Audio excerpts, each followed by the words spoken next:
ओम शांति। यह ज्ञानामृत का एक अनुभव है। ज्ञानामृत अप्रैल 2024 में, और ये एक बहन का अनुभव है। ब्रह्मा कुमारी पुष्पा बहन है जो वसई महाराष्ट्र में रहती हैं। तो बहन कहती है कि जब भी शिव बाबा अपने महावाक्य मुरली में कहते कि कोई मरने पर भी हो तो भी खटिया पर लिटाकर मुरली सुनने ले आओ, तो मैं मन में बाबा से पूछती कि बाबा, कोई मरने पर है, उस समय आपके सामने आकर उसे क्या महसूस होगा। मुझे यह जानने की दृढ़ इच्छा थी। जब जब भी यह पॉइंट चली, मन में बाबा से बातें की, लेकिन कभी ऐसे लगा नहीं कि बाबा ने इसका जवाब दिया है। मैं समझती थी कि यह बताने की नहीं, लेकिन प्रैक्टिकल समझने की बात होगी, इसलिए बाबा कोई इशारा नहीं दे रहे हैं। ऊपर ऊपर से तो यह समझ जरूर है कि भगवान के सामने जीवन का अंत हो, इससे ज़्यादा भाग्य और कोई नहीं, लेकिन फिर भी इस बारे में और भी स्पष्ट जानने की इच्छा मन में दबी हुई थी। अभी शरीर की उम्र 70 है। लंबे अरसे से इसमें रीढ़ की तकलीफ है। उसके कारण अकड़न जकड़न, शरीर दर्द, कभी कुछ तो कभी कुछ चलता ही रहता है।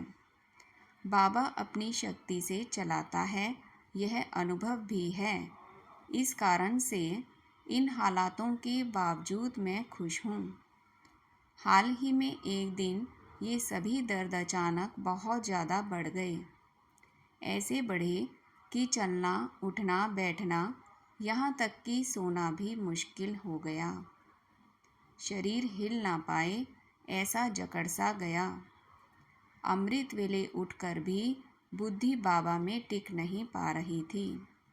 बाबा से कहा, आप मेरे सामने आओ। लगा जैसे बाबा आ भी गए सामने, और मैं उनको देखने लगी।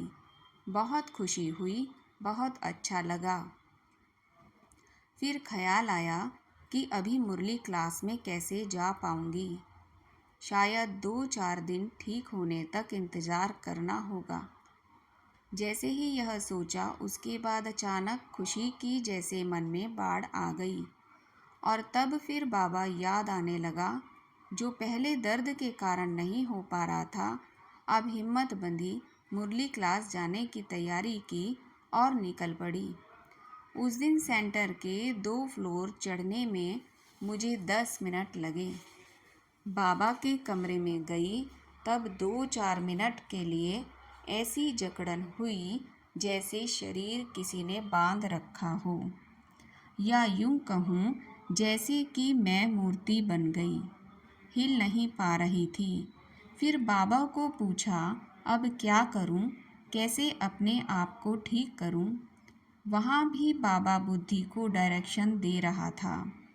फिर याद आया एक्यूप्रेशर पॉइंट, और मैंने हाथों की उंगलियों के पॉइंट दबाने शुरू किया।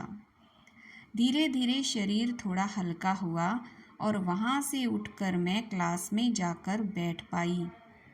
हालांकि अभी तक दर्द नहीं गया था, तकलीफ़ आम दिनों के मुकाबले उस दिन ज़्यादा लग रही थी। परंतु आश्चर्य की बात है, इतना दर्द होते भी मुरली में ऐसी एकाग्रता हो गई कि सचमुच कमाल लग रही थी।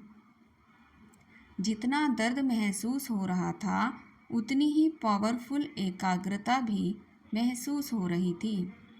और मज़े की बात है कि चेहरे पर दर्द की शिकन तक नहीं आ रही थी। मैं सभी बातें महसूस करते हुए देख भी रही थी, और बाबा की पॉइंट चली, बच्चे, बुद्धि योग एक बाबा से रखो। फिर एक पॉइंट चली, तुम मेरे प्राणों से भी प्यारे बच्चे हो। तब तो आंखें ही भर आई। अगली पॉइंट थी, मैं जानता हूँ बच्चे बहुत दुखी हैं। तब लगा कहीं मोती छलक ना जाए, हिम्मत रख काबू कर लिया। फिर धीरे धीरे शरीर जैसे दर्द से मुक्त हो गया, सब कुछ हल्का सा लगने लगा। उस घड़ी जो समाधान, संतुष्टता, खुशी और शांति अनुभव हुई, वह रोम रोम में समा गई। फिर वरदान के बोल चले, नथिंग न्यू की स्मृति से सारे प्रश्नों को समाप्त कर बिंदी लगाने वाले अचल अडोल भव। उस घड़ी मेरी वह लंबे समय की जिज्ञासा शांत हुई कि मरने की हालत में बाबा के सामने आए तो कैसा लगेगा। उसका जवाब उस दिन मुझे प्रैक्टिकल में मिल गया। आगे 2 दिनों तक उस अनुभूति का असर कायम रहा। लेकिन वह पक्का व्यापारी भी है, जितना खरीद किया उतना ही माल मिलेगा। 2 दिन बाद फिर से दर्द वैसा ही था। राहत की बात ये थी कि जब डॉक्टर के पास गए, चेकअप हुआ, तो उन्होंने कहा कि उम्र का असर और तकलीफ़ तो है, लेकिन अच्छी खबर ये है कि शरीर पहले जैसी स्थिति में है, उससे ज़्यादा बिगड़ा नहीं है। बस इसको ही ऐसे संभालो। ज़्यादा होता तो शायद ऑपरेट करना पड़ता, लेकिन वैसी कोई नौबत नहीं आई। योगेश्वर बाबा से प्राप्त पवित्र जीवन की यह कमाल है कि बीमारी चाहे कोई भी हो, लेकिन कर्मेंद्रिय फिर भी स्वच्छ हो गई है। हर किसी को जन्मों जन्मों का हिसाब चुकाना ही है बीमारी के रूप में, लेकिन फिर भी बाप दादा की शक्ति, उनकी युक्ति और निमित्त बड़ों के मार्गदर्शन से सूली जैसे कांटा हो जाती है। ओम शांति।